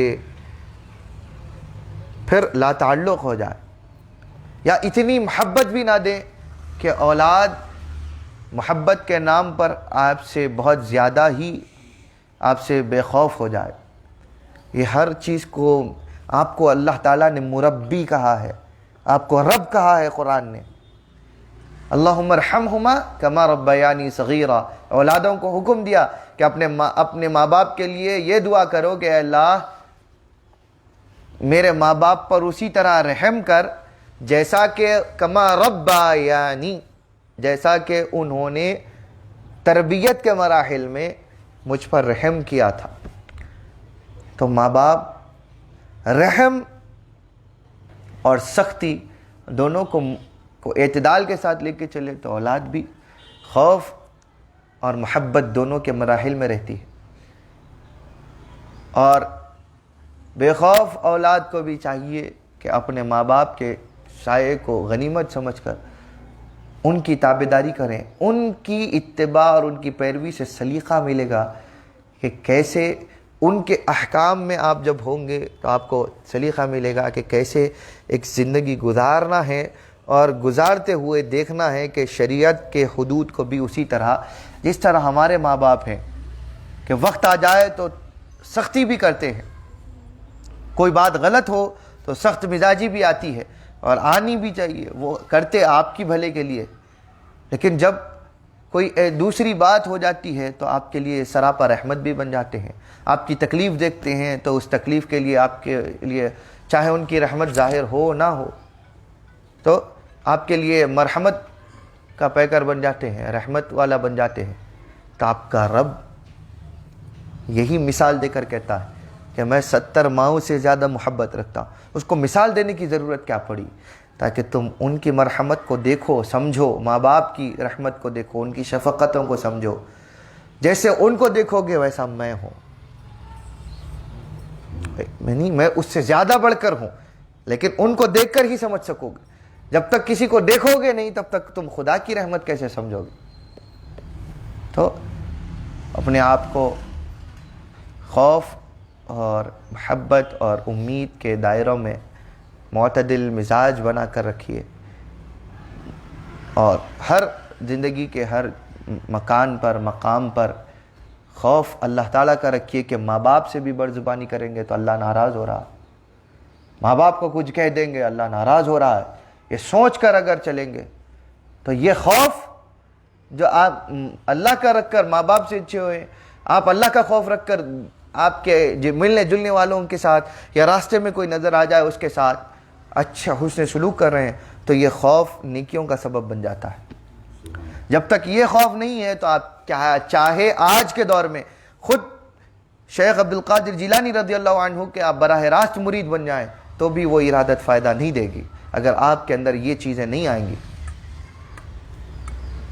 بغیر کسی غلو کے اور بغیر کسی حد سے بڑے کے یہ بات حقانیت کی بنا پر کہہ رہا ہوں، اور یہی تعلیمات ہمارے اکابرین مشائخین کی ہے جس پر آج عمل ختم ہو گیا۔ اسی لیے ہر کوئی اپنے اعتبار سے زندگی گزارتا ہے، ہر سلسلے والا دوسرے سلسلے کو گالی دیتا ہے، خوف ختم ہو گیا۔ کس کو گالی دے رہے ہیں آپ؟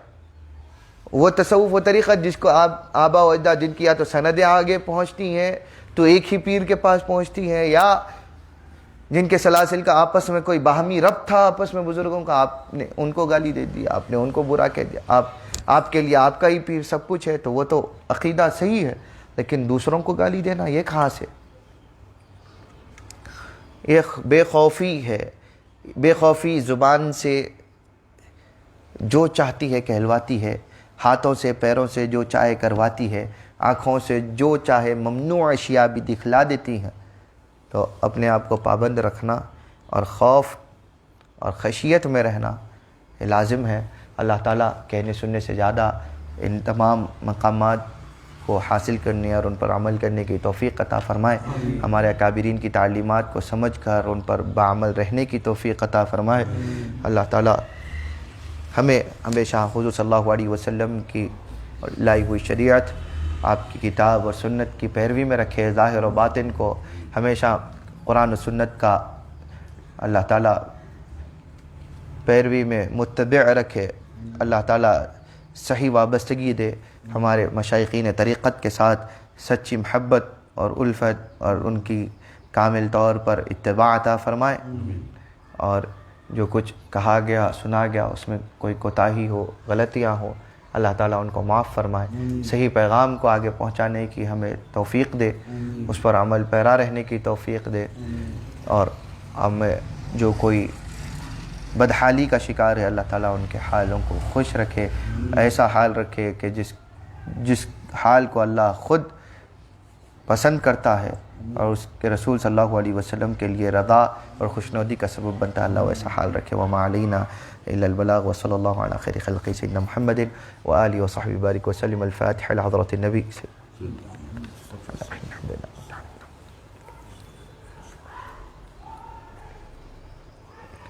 آمین آمین آمین آمین اللہم آمین اللہم اجعل جمعنا هذا جمعا مرحوما واجعل تفرقنا من بعده تفرقا معصوما ولا تدع فينا ولا منا ولا معنا ولا من أمة سيدنا محمد شقيا ولا محروما. ربنا آتنا في الدنيا حسنة وفي الآخرة حسنة وقنا عذاب النار. وصلى الله على النبي الأمجد رسول الله سعد سيدنا محمد وآله وصحبه وبارك وسلم. الحمد لله رب